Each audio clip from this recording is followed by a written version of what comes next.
ಮೈಸೂರಿಂದ ಸುಮಾರು 50 ಕಿಲೋಮೀಟರ್ ದೂರದಲ್ಲಿರುವ ಶ್ರೀ ಲಕ್ಷ್ಮೀ ನರಸಿಂಹಸ್ವಾಮಿ ದೇವಸ್ಥಾನಕ್ಕೆ ಸುಮಾರು 1200 ವರ್ಷಗಳ ಇತಿಹಾಸವಿದೆ.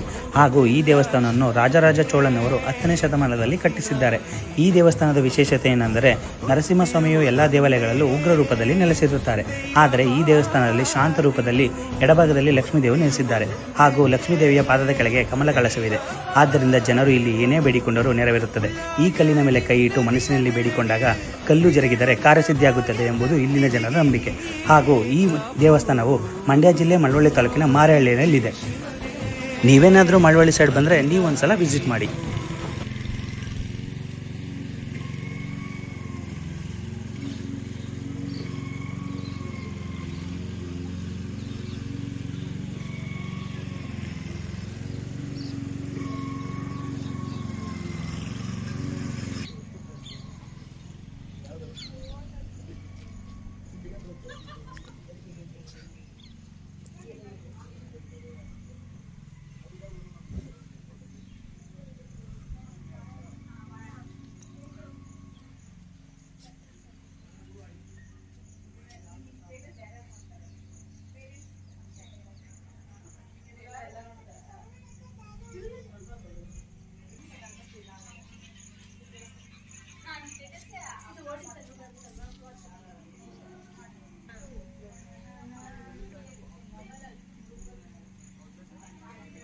ಯಾರು